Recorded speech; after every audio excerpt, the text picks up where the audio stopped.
जूता कार वाला और लालची राजा।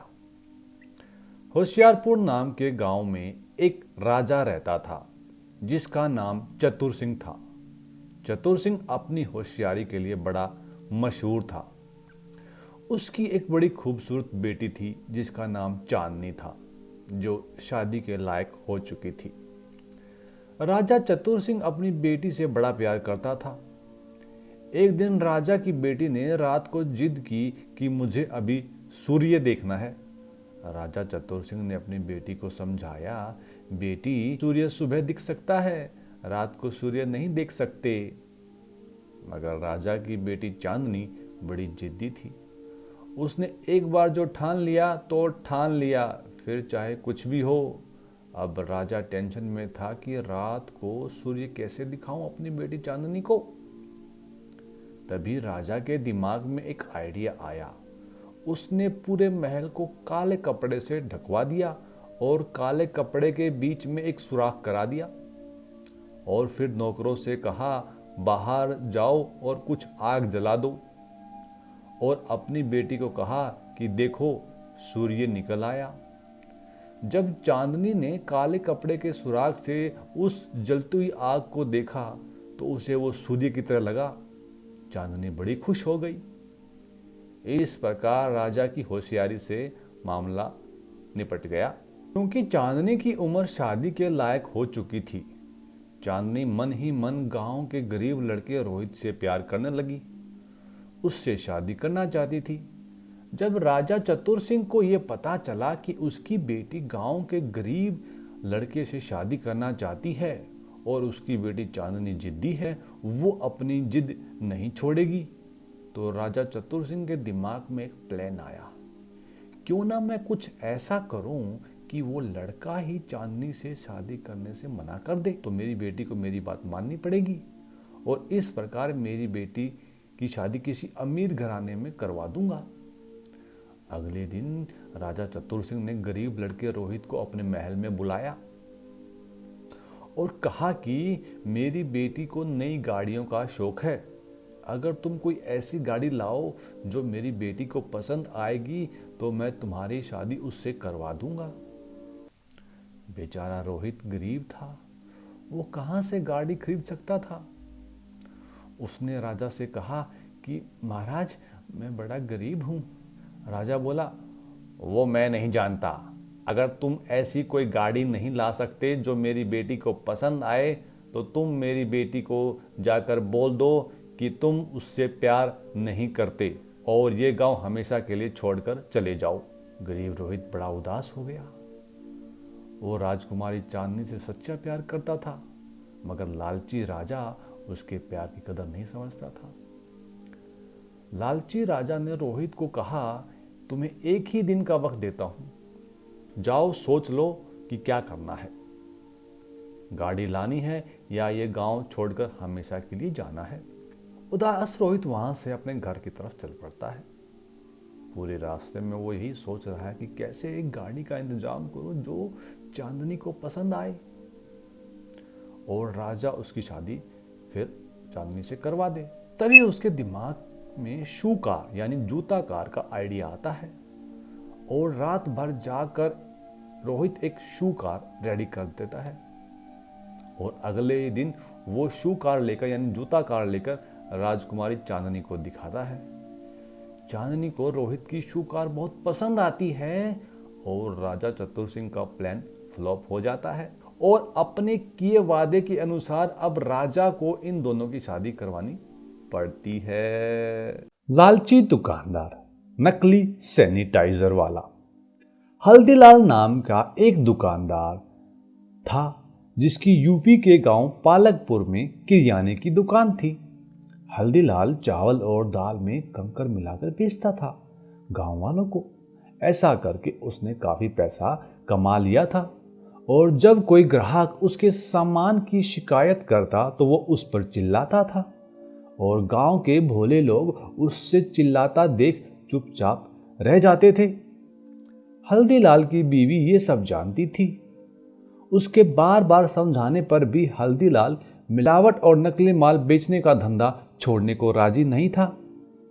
यहाँ तक कि अपनी बीवी शांति देवी को भी बुरा भला कहता था और एक ही बात कहता था कि मुझे सिर्फ पैसा कमाना है, फिर चाहे कोई जिए या मरे मुझे कोई परवाह नहीं। हल्दीलाल की बीवी हमेशा की तरह एक ही बात बोलती थी कि तुम्हारी करनी की सजा मेरे बेटे को भुगतनी पड़ेगी। भगवान के लिए ईमानदारी से पैसा कमाओ।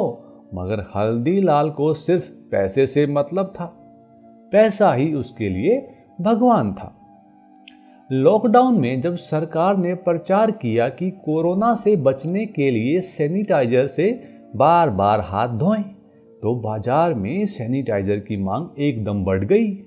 हल्दीलाल को लगा कि यह सही मौका है मोटा माल कमाने का। उसने दुकान के पीछे ही नकली सैनिटाइजर बनाना शुरू कर दिया और दुकान पर बेचने लगा। हल्दीलाल नकली सैनिटाइजर से खूब पैसा बना रहा था। तभी एक दिन हल्दीलाल का लड़का बिट्टू दुकान पर आया और उस नकली सैनिटाइजर को अपने इस्तेमाल के लिए ले गया। और बिट्टू उस सैनिटाइजर को असली समझकर इस्तेमाल करने लगा।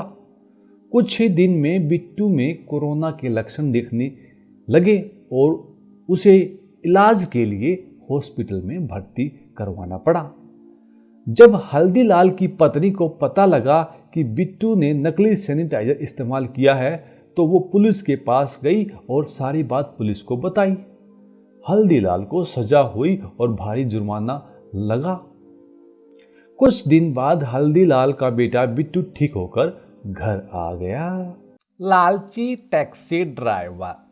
छोटा नट नाम का टैक्सी ड्राइवर जो दिल्ली के कश्मीरी गेट पर टैक्सी चलाता था। ये ड्राइवर बड़ा लालची था। लॉकडाउन में जब पूरे देश में बसें और ट्रेनें बंद थी, तो इस लालची ड्राइवर छोटा नट के दिमाग में एक आइडिया आया कि क्यों ना इस लॉकडाउन के मौके का फायदा उठाऊं और पैसे बनाऊं।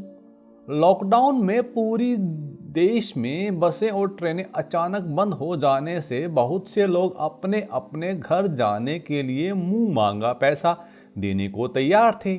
मगर समस्या ये थी कि लॉकडाउन में पुलिस सरकारी पास के बिना गाड़ियों को जाने नहीं दे रही थी। तभी छोटा नट ने इस समस्या का हल निकाल लिया और सरकारी पास बना लिया, ये कहकर कि मेरे पिताजी का देहांत हो गया है और उनके अंतिम संस्कार पर जाना है। इस प्रकार छोटा नट को सरकारी पास मिल गया, जिससे वो एक स्टेट से दूसरे स्टेट में जा सकता था। और इस प्रकार उसने प्रवासी मजदूरों से मुंह मांगे पैसे लेकर उनको उनके घर तक छोड़ दिया, जो कि बहुत ही गलत काम था ऐसे वक्त में जहां पूरे देश में एक बड़ी मुसीबत आई हुई थी। जिस वक्त पूरे देश में तालाबंदी थी, जिससे सबके काम धंधे ठप थे, उस वक्त अकेला छोटा नट ही था जिसका बिजनेस मोटा मुनाफा कमा रहा था। बेईमानी का पैसा आने से छोटा नट काफी घमंडी हो गया था। एक दिन छोटा नट दिल्ली से भोपाल अपने पैसेंजर को छोड़कर वापस दिल्ली आ रहा था। तभी रास्ते में उसे एक प्रवासी मजदूर मिला। छोटा नट ने अपनी टैक्सी ये सोचकर रोड पर रोक दी कि एक पैसे कमाने का मौका हाथ से क्यों जाने दूं। छोटा नट ने प्रवासी मजदूर से पूछा, कहाँ जा रहे हो भाई? मजदूर बोला, भैया यूपी जाना है। छोटा नट बोला, 10,000 लगेंगे, मैं तुम्हें तुम्हारे घर छोड़ दूंगा। मजदूर बोला, अरे भाई मेरे पास जो पैसे थे वो तो खाने पीने में ही खर्च हो गए, अब मेरे पास कुछ नहीं बचा है। तुम्हारा भला होगा अगर तुम मुझे कुछ देर अपनी गाड़ी में बिठा लो और रास्ते में जहाँ चाहो छोड़ देना। कुछ तो मेरी दूरी पैदल नहीं कटेगी, मेरे पैरों में दर्द हो गया है चलते चलते। छोटा नट बोला, फ्री में तो मैं तुम्हें अपनी टैक्सी में घुसने भी नहीं दूं, पैसे हैं तो बोलो। मजदूर बोला, भाई मेरे पास एक भी पैसा नहीं है। छोटा नट बोला, अगर तेरे पास पैसा नहीं है तो तू मेरे किसी काम का नहीं। ये कहकर अपनी टैक्सी वहां से लेकर चल पड़ता है। रास्ते में उसकी टैक्सी का टायर फटने से टैक्सी का बैलेंस बिगड़ जाता है और एक्सीडेंट से आधी टैक्सी रोड के एक तरफ और आधी टैक्सी खाई के एक तरफ अटक जाती है। हालत ऐसी हो जाती है कि अगर छोटा नट टैक्सी से बाहर निकला तो टैक्सी सीधी खाई में गिर जाएगी। छोटा नट घबरा जाता है और भगवान से प्रार्थना करता है, हे भगवान मुझे बचा लो। छोटा नट मदद के लिए खूब आवाज़ लगाता है, मगर कोई भी उसकी मदद नहीं करता। तभी वहाँ प्रवासी मजदूर आता है और छोटा नट उससे कहता है, भाई भाई मुझे बचा लो, अगर मैं टैक्सी से कूद गया तो ये टैक्सी नीचे खाई में चली जाएगी। मैंने तुम्हारी मदद नहीं की तो भगवान ने मुझे ये सजा दी, तुम मेरी मदद कर दो भाई। मजदूर बोला, घबराओ नहीं भाई, मैं रास्ता निकालता हूँ। उसने एक रस्सी से 2 बैलों को बांधकर टैक्सी को रस्सी से जोड़ दिया और फिर बैलों को टैक्सी खींचने के लिए आवाज़ निकाली। इस प्रकार टैक्सी रोड पर सही सलामत उतर आई और छोटा नट ने मजदूर का धन्यवाद किया और अपनी टैक्सी में बिठाकर घर तक बिना पैसे लिए छोड़ आया और कुछ पैसे भी देने लगा। मजदूर ने पैसे लेने से मना कर दिया। छोटा नट बोला, भाई ये पैसे ले लो, मैंने लोगों की मजबूरी का फ़ायदा उठाकर कमाए हैं, तुम ये पैसे रख लो, तुम्हारे काम आएंगे। मजदूर बोला, ठीक है मैं पैसे ले लेता हूँ, मगर एक वादा करो कि आगे से कभी किसी की मजबूरी का फ़ायदा नहीं उठाओगे। छोटा नट बोला, आज के बाद किसी की मजबूरी का फ़ायदा उठाकर पैसा नहीं कमाऊंगा, हमेशा गरीबों की मदद ही करूंगा।